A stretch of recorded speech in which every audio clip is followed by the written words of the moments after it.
Europe.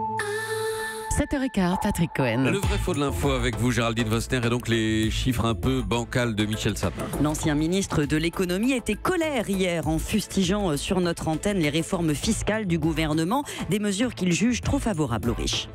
Combien a pesé, en termes d'allègement de l'impôt, le bouclier fiscal de Nicolas Sarkozy ? 1,2 milliard.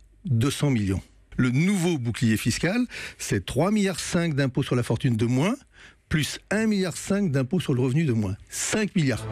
Le bouclier Macron serait donc 4 fois plus épais que le bouclier Sarkozy, c'est vrai ou c'est faux ? Le problème, c'est que Michel Sapin part sur une mauvaise base. Le bouclier fiscal de Nicolas Sarkozy, qui limitait l'impôt à 50% des revenus, ne coûtait pas 1,2 milliard, mais moitié moins. 600 millions d'euros les premières années, puis 700 millions. Au total, sur le quinquennat, il aura représenté 3,5 milliards de moindre rentrée fiscale. D'où vient ce 1,2 milliard que cite Michel Sapin?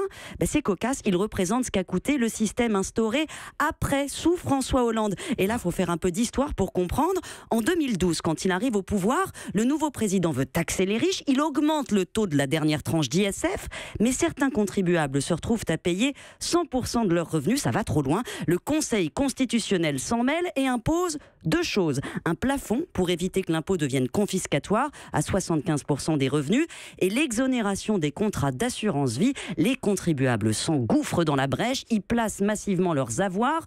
Plus d'1 milliard d'euros chaque année échappent ainsi au fisc et 3600 foyers seulement aux patrimoines élevés, plus de 10 millions, se partagent les 9 dixièmes de cette manne. Un comble pour le président qui n'aimait pas les riches. On avait raconté cela à l'époque. Il n'empêche, le cadeau fiscal d'Emmanuel Macron sera bien plus important. Oui, sur le fond, Michel Sapin a raison, même si le coût réel des réformes est difficile à chiffrer, puisque Bercy ne dévoile pas les structures de patrimoine, combien les gens détiennent en immobilier, en actions. Le coût de la seule réforme de l'ISF, qui ne va plus taxer que les immeubles, pourrait dépasser 3 milliards et la création d'un prélèvement forfaitaire unique pour les revenus du capital, cette flat tax de 30% engendrerait un manque à gagner d'1 à 2,5 milliards. Ça dépendra des niches qui seront supprimées. Mais quel que soit le mode de calcul, oui, ce bouclier sera 4 à 6 fois plus épais que ce qu'on a connu. L'OFCE chiffre le cadeau à plus de 4 milliards pour les 10% les plus riches.